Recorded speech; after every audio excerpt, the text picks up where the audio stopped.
Well, that wasn't the only thing the Trotters abused last night, and one of our guys caught it on videotape. Dan, if we could go ahead and roll the tape, please. The Trotters.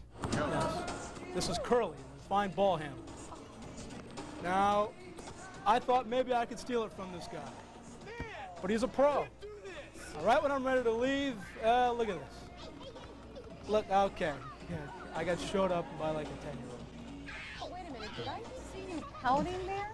Yeah, well, anytime you get beat by a youngster You were pouting. Like that, yeah. Maybe you can make the Generals. You can play for them. I'm going to consider a tryout. Okay, thanks.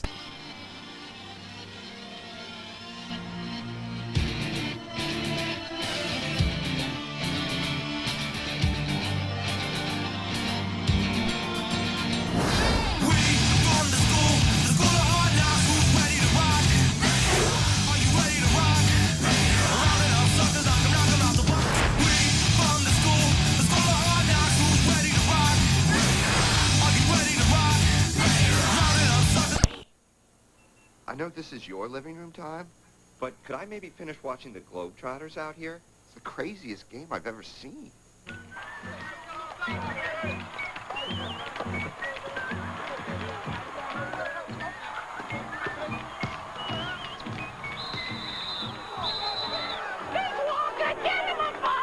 This is the part I don't get. Another terrible call. There's no way that was traveling. What's up with all the calls? We haven't lost the game in 53 years. Guess what, Cornrows? Technical foul! Get out of here! Why's the referee being so mean to the Globetrotters, Daddy? Hey, I've been watching these guys play since I was your age. It's all part of the show, baby. Come on, come on, come on. Oh, come on.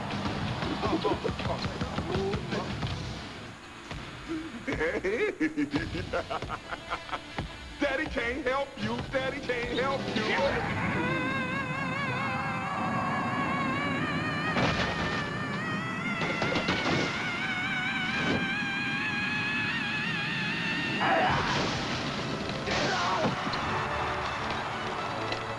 This show gets better every year. That was sick. Who taught you that shit? Sorry, Cassius. It must be the super devil juice Dad gave me. Super devil juice. Give me that little girl. Don't drink out of it, please.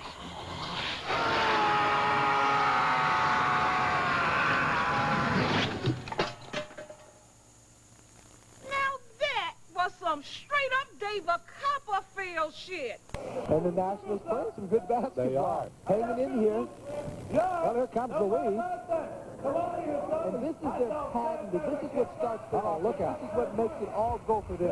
Here's Boo. I got to tell you really quick, when I was a kid, I learned how to dribble the basketball at 6'7" by running a drill similar to this in my driveway with the kids, the little kids in the neighborhood. Not quite this kid, but the speed dribble up and down the court. Unbelievable. Boo Johnson. Curley does it again. And again off an injured knee last night and a pulled calf muscle. That is not easy to do, folks. Oh, and he was hooked up to the electronic machines earlier today trying to get some strength back in those legs. And he came out after going through that, just what you saw there, and he went into another routine, and he literally pulled the calf muscle, and he's been working on it all day, but a game showman. He turned to me and he says, I don't know if I can play. No, it's on national television, I'll play. It changed everything. That's right. It was last night. I think Morgan Klotz is about to be taken to school again here. And Boo actually was a coach of the club last night, so he had double duty last night. Well, not only that, even in junior, he was a JUCO All-American in college. It looks like Boo's also in charge of transportation here tonight. I guess he just does everything. Well, that's no idea. This is my good friend Robin. She's going to do a magic for us, so timeout. All right, timeout. There's a timeout. You notice how the referee sometimes loses control of the game here, lately? I've noticed that. A lot like referees that we know. No names mentioned on this show. Absolutely not. But all in fun. How you feeling, Robin? Well, look at the smile. Look at the smile on this face. Look at this. Is that great? That's the Harlem Globetrotters. I tell you what. Oh, look at her. Bless her heart. And what's nice is the Harlem Globetrotters are the only ones in this gym that could spin the ball that well to help somebody do that. Right. I tell you what, if you don't have goose pimples on you, folks, you better check a doctor out first thing tomorrow morning. Give yourself a pinch. Yes. Oh, yeah. Boo Johnson, humanitarian, helping out one of our folks here at courtside. Let's take a timeout as we'll be back with more of the Trotters action from Remington as the fans here certainly enjoy themselves. Hope you are as well. Back with more of the fun of Harlem Globetrotters in a moment. It all has become a monster of a hurricane. We are facing a storm that most of us have feared. I never fathomed that it would bury a city. Our immediate response to it was to do something. We got to do something. My reason for coming wasn't nothing more, nothing less than what I did today. What could I do to be, effective? People have never talked to each other their whole lives, kind of just become one big family.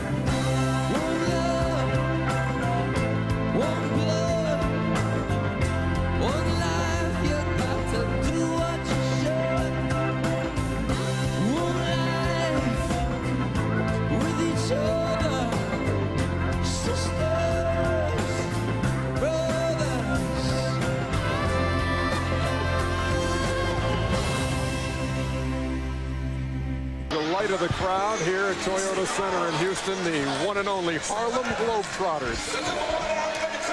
You know what, Ernie? These guys donated $200,000. $200,000. And that was unbelievable. With more on that, we go to Craig Sager. Well, Ernie, hey, that's cute. Hey, what else can you do? Woo-wee. Hey, man, hurry up. We got to go. Hey, man, hurry up. Hey! Ow!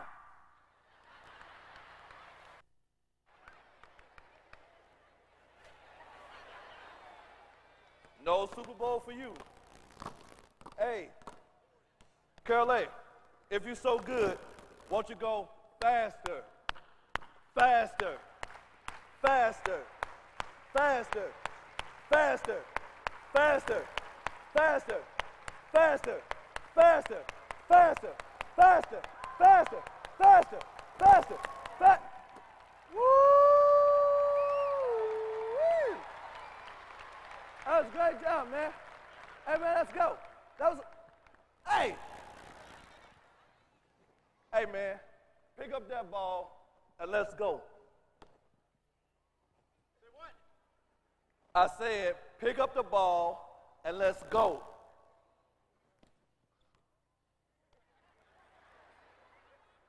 Do you understand the words that are coming out of my mouth? Well, take that ball. Now take that one. Now show me what you're working with. Handle that thing. Woo! Woo!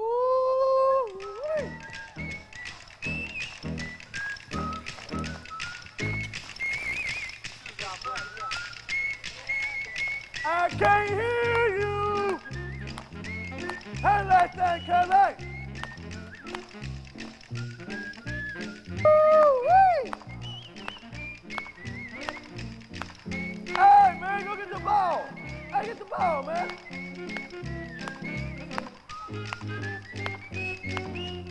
Woo-wee. That was that gun, all right. Yeah. The world's greatest dribbler, Curly Boo Johnson.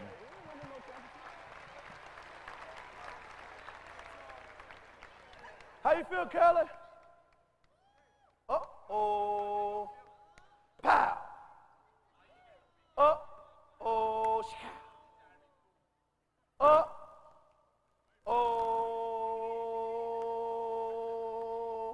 Ooh. Yeah.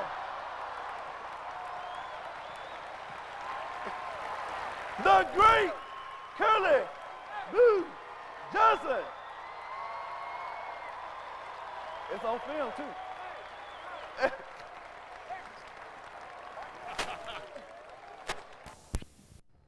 Hi, I'm Curly Boo Johnson of the world-famous Harlem Globetrotters. I would like to encourage you to become a big brother or a big sister. Being from Peoria, I know how hard it is for little kids to keep on the straight and narrow. With gangs, drugs, and everything else to get kids into trouble, it can be real tough if you don't have someone to look up to. That's where you come in. It takes just a few hours a month to be a positive role model in a young kid's life. And besides, it makes you feel good too. It takes just a little time to make a big difference. Join Big Brothers, Big Sisters today. He rebounds his own goal. I think that's great. And here he comes, Curly Boo Johnson.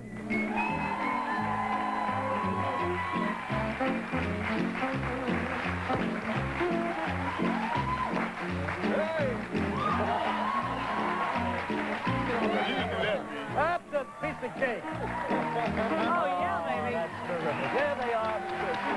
Three of the great Harlem Globetrotters. And it's great to have you guys coming to town. It's always a great show. It's always good to be here. 20 years for you, Lou? 20 years. Yeah. Zazu, you're the new guy, right? Rookie. Rookie, yeah. Yes. And is that a nickname, Zazu? Yes. Why Zazu? Lion King, the bird. Yeah, he's Oh, right. there you Plus go. my last name is Bird. Absolutely. Yeah. And Larry was taken, and so was Tweety. And there's one of the great dribblers of all time right there. So now we need one more partner. I guess I asked him when he was out here. But he had more important things to do. He's No. going to meet with Mike Nichols. I know, but first he's going to play with us. What a He's guy. Larry, nothing but net. Gary, nothing but net Chandler.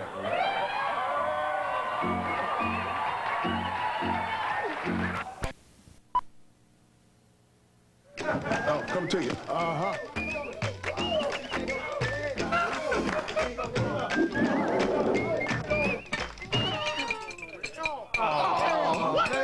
A sandwich just isn't a sandwich without the tangy zip of Miracle Whip.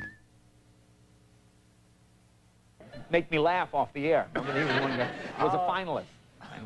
Well, I don't want to toot my own horn, but actually I had another show before. People say, oh, Jay, what did you just do, clubs? No. Actually, Kevin and I, we co-starred in the television show. Yeah, that's right. We were actually crime fighters, and we could have kicked Starsky and Hutch in the ass, really. That's right. It was a big show, and a huge show in the late 70s, early 80s. But you know what it is? We quit because the show got too commercial, full of product placement. You know when you go to a movie or something, you see products, and you know, oh, come on, those were placed there. And I felt there was too much of that. And Just a rather than bit. ruin the integrity of what was a terrific crime show, Wonderful show. I said, look, forget the money. Let's just shut this show down. Forget and the we money? walked away while we were on top. We did. Yes, we did. No money. Because I got sick of the product. Well, here, take a look at our last episode. Remember this, Kev? This is the one about the giant pearl. Oh, the remember? giant pearl. Yeah, take a look. Oh, that was a great one. Now on NBC, Procter and Gamble, they're cops. Two names you associate with the finest in household cleaning products. Now, discharge, increased bowel movements, an urgent need to have them, and an inability to control them.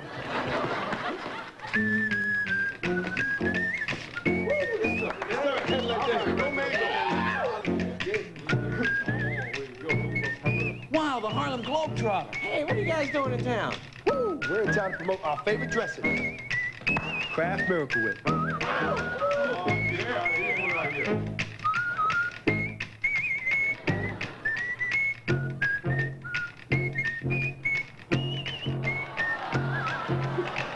Man, that looks good. Let's go make some sandwiches. All right!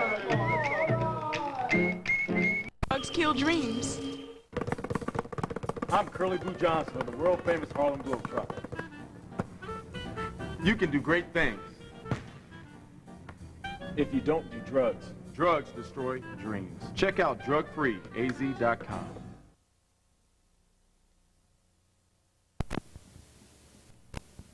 Organization, this guy's 17, only had 2, so I am the rookie. Yeah. Curly, now, Tom said you would what? Yeah, he played at Loris in Iowa. That's right. Yeah, Iowa! And he's the fastest dribbler in the third world, not this world. In third world country. But you're supposed to be you have some unbelievable dribbling skills. Yeah, I can do a little bit. Yeah, mad skills. Mad skills. That's because you're really close to the ground. I don't like these guys. Y'all dribble too much. Let me just see a little something. Yeah, a little something.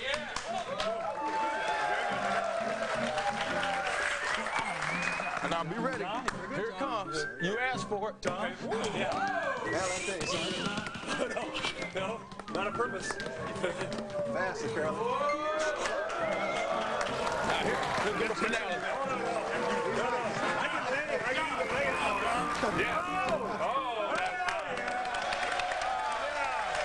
You guys know I always wanted, because I was growing up, I went to see you guys at Madison Square Garden, and since we got one white guy here, let's play monkey in the middle. I saw him 100 times. We're going to do monkey in the middle right quick. All right. Oh, my God, got this one. Let's let everybody touch that thing one time. All right. No, not you. Okay, come over here, Eugene. Yeah. Shake my hand, boy. Give me some. I wish I could. Oh, yeah. Yes, sir. So, all right. Let's talk, baby. Let's talk. One time. One time. Nope.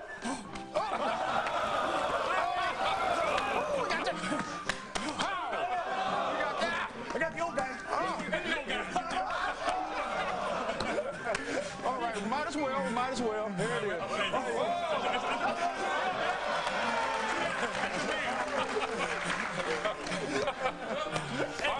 Hey, John, he ought to win, man. He ought to win. You see him?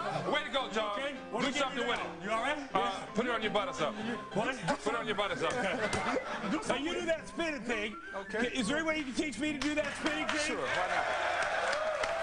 Okay. I got to use this there because I cut the end of this one off of the meat back and plant. John, how's that with him? Oh, we don't have any time to watch something. We got no time.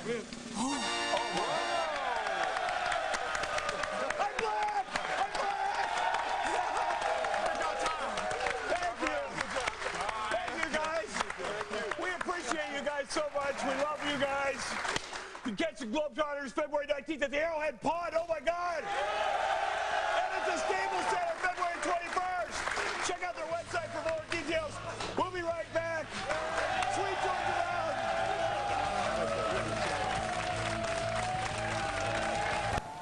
Hey. What do you... 17. Who is this? I have no idea. Boy. Oh, yeah. Ooh, ooh. Oh, there you go right there, boy. Ow! Special K Daily. Woo!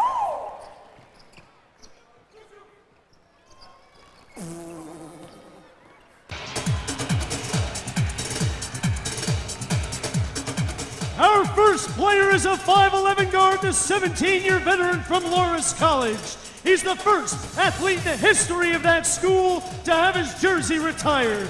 This man is known around the globe as the world's greatest dribbler. In the grand tradition of Marcus Haynes and Leon Hillard, please welcome from Chicago, Illinois, number 17, Curley Boo Johnson.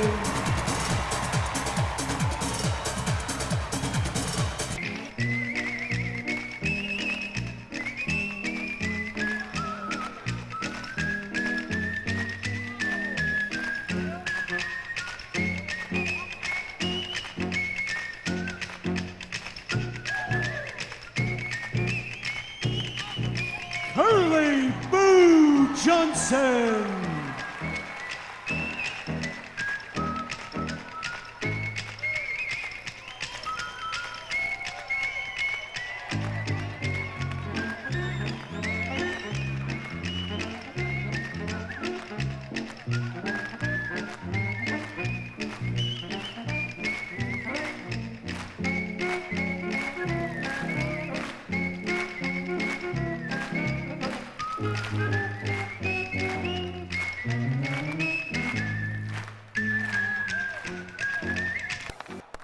How you feel out there, Curly? Let me see something out there, boy.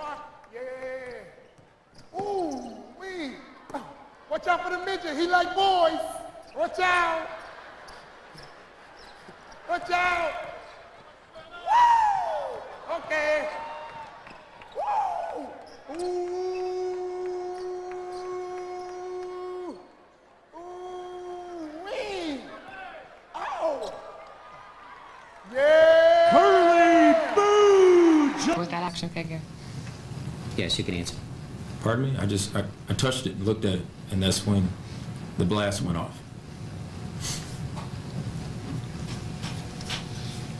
Do you recall when the blast went off, if there was anybody else in the room with you at that point? There was, I just don't remember exactly who it was. I can go ahead. When you heard that blast, did you know what it was? Yeah, I knew exactly what it was when I heard the blast. What did you think it was? Or what did you know it was? Shotgun blast, or gun blast. And what did you do when you heard that shotgun blast? I was startled. And after you were startled, what did you do? I said to myself, why the fuck are they firing a gun in the house? After saying that to yourself, what did you do? I heard someone say, oh my God. Do you know who said, oh my God? Jayson. When you heard that, what did you do? I was like, no way. There's no one. I hope nobody got hit. Then I started thinking selfishly. I started thinking... Objection, Your Honor, to his own state of mind, just as to what was observed. Counsel. That's fine, Judge. I'll move on. Mr. Johnson, after you had these thoughts, did you go anywhere? Yes. Where did you go? I went to look and see what happened. Did you see what happened? Yes. When you first went into the room, did you see the defendant? Yes, he's the first person I saw. And what was the defendant doing when you saw him? He had his hands on his head. Oh my God. You know. Could you show us how he had his hands? Oh my God, oh shit. You know. Did he say anything else that you recall? Are you okay? I fucked up my life. Was he standing at the point that you saw him? Yes. Did you see anything else in the room? I looked down and I saw Gus. What did you do when you saw Gus, Mr. Johnson?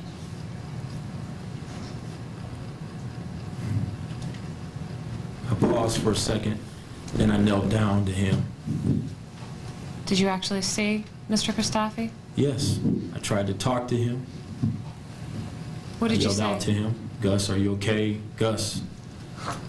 He didn't respond. Did you actually make observations of him? Yes. What were those observations? His eyes were clenched shut. I remember the wrinkles of his eyes clenched shut. He was gasping for air.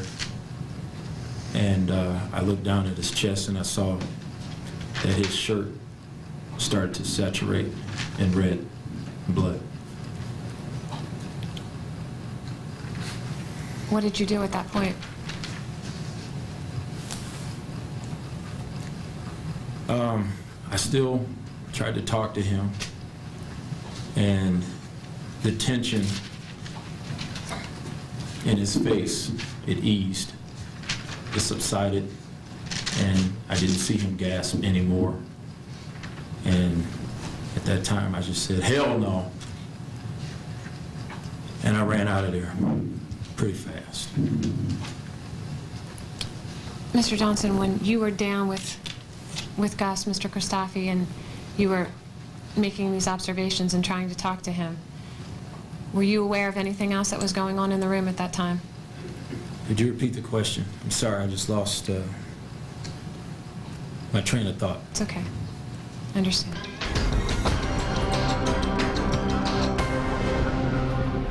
Welcome back to Both Sides. They are in a sidebar in the courtroom. We're going to bring in our guest today, criminal defense attorney Harlan Levy. Harlan, thank you for joining us today. My pleasure. Listen, I've got to tell you, to me, it seems like this testimony is coming off not only credible, but powerful. This is a likable, believable guy. What's your take? He was charming from the word go, from when he didn't want to give his exact age. He's a very, very likable man, and it paints a horrific scene. There's no question that it shows the drama of what happened that night and the horror of what happened that night. At the same time, though, he's not a person who actually saw the incident. He was turned away. But what he does do is he does bring home that the man who died was a real person, that he was a guy who seemed to this witness like a lovely person, and that something really terrible that night happened. And I think also that his horror at guns, you contrast that to Jayson Williams playing with this gun. It sets up nicely the idea that someone who's acting in a way that is consistent with appropriate conduct would not be doing what Jayson Williams did that night. That's such a great point, because there's such a juxtaposition between someone like Jayson Williams, who's showboating, having disrespect, using Gus as sort of his foil that evening to make fun, you know, dropping his pants, showing off his body, almost driving into the lake. It's really no surprise, is what the prosecution is setting up for this witness, that these events unfolded the way that they did on this evening. And although, like you say, he wasn't the one who actually saw what happened, kind of just his comments about him running in and going to Gus's side and using Gus's name that evening really does make Jayson Williams not look too good. Vinny? And Kimberly, I'm sorry, Vinny. Go ahead. Harlan, guess first. That's always the rule here on both sides. Go ahead. Thank you, Vinny. And what you said about the lake, it just sets up the pattern of at least the prosecution's argument of a pattern of recklessness, of someone who's out of control that evening. Of course, the defense can say, well, he wasn't going to drive the car into the lake and he didn't mean to shoot the gun any more than that. And now, Vinny, you go, please. Okay, well, the other thing I'm seeing taking place here, Harlan, is that the way he's testifying, he's setting up a picture where he, too, was victimized by Jayson Williams that night, having to be in that room and see a man die in front of him. And although, you know, Gus Christoffel is the true victim, this has affected this man's life and everyone else that was in that room that night. And it just makes Jayson Williams, I think, look a little more evil. Do you agree? I agree, and I think that you even get the sense that this is the last place in the world, that this courtroom is the last place in the world that Curley Boo Johnson wants to be, the last place in the world that he wanted his life to lead to. And yet he's here because of Jayson Williams. And what about the gripping testimony, Harlan, where he describes how visibly upset and shaken Paul Gaffney is? And he said, what could you tell? What were your observations? He says he was pale. Now, if that doesn't portray a picture to the jury of how upset these people were about what happened, I really don't know what does. I mean, how do you cross-examine your defense attorney? A witness like this that is so likable, the jury, any kind of opportunity to kind of laugh at something he says, they take, which shows me that they believe him and they like him. Where do you go from there? I think what you try to do is you try to just cabin his testimony. You try to point out the things that he didn't see, the things that he didn't hear. There's no question that it was Jayson Williams who killed. And we're going to bring back in Savannah Guthrie outside the Somerville courthouse. Savannah, how's the jury reacting to this testimony? I think they very much like this witness, just like they did Paul Gaffney earlier in the day. They're laughing when he makes his jokes. They're very interested in him. He's a very likable fellow, as you guys have been discussing. I have to say, I even noticed Jayson Williams and Billy Martin kind of cracking up at one of the things that Curley Boo Johnson said. He made a couple of jokes, and they seem to actually really be laughing and kind of having to make themselves stop laughing. So he's coming across well in this courtroom and obviously giving some very vivid imagery of the last moments of Gus Christoffel. You're right. We're going to go back in for some more vivid imagery. Polished. So Sherelle needed a teacher, a mentor, someone who has worked with NBA players and still has the skills to play